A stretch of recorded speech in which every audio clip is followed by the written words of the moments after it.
Hi everyone! Samahan niyo ako at bumili ako ng blower. Naghanap kasi ako ng blower na kulay pink sana yung gusto ko eh.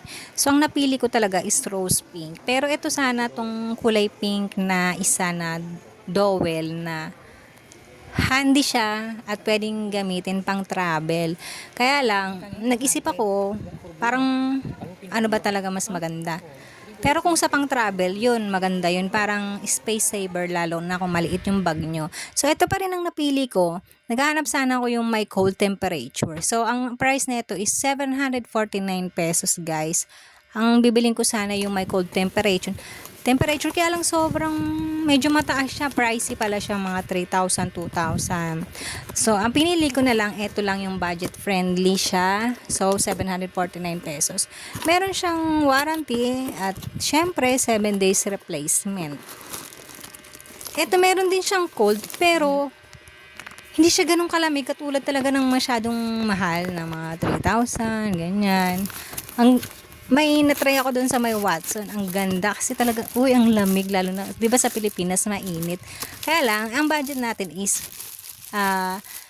pang budget friendly lang tayo. So ang napili natin is around 749. Okay na rin to kasi meron naman siyang 3 temperature. Hindi ganun ka lamig pero medyo malamig din ng konti. Ayan siya, 3 temperature setting dyan, pipili ka. Tapos yung isang itim na yan, pag nasa masyadong mainit, pipindutin mo siya para kahit papaano, matitigil, ay hindi naman matitigil masyado. Parang napopost lang siya, yung init, medyo lumalamig ng konti. Kasi minsan, di ba, pag sobrang tagal mo nang nakatutok is, parang yung anit mo naiinitan na or yung buhok mo, yung ulo mo. So, pindutin mo yung itim na yun na tinuro ko kanina para kahit papaano is lalamig yung pakiramdam mo.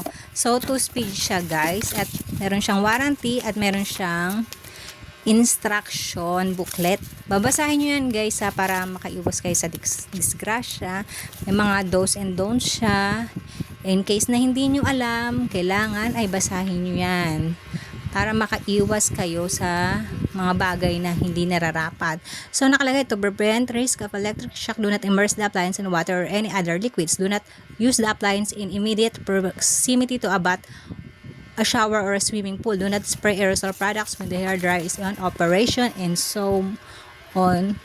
At mas marami pang iba kung babasahin yan. Ito ang kanyang warranty, 7 days replacement. Punta kayo sa binilhan nyo, punta kayong customer service, at kung meron sira, maaaring mapaayos pa yan or mapalitan. So ayun guys, ito ang napili kong Amstar or AM Star na pink at maayos siya hanggang ngayon. Thank you guys for watching.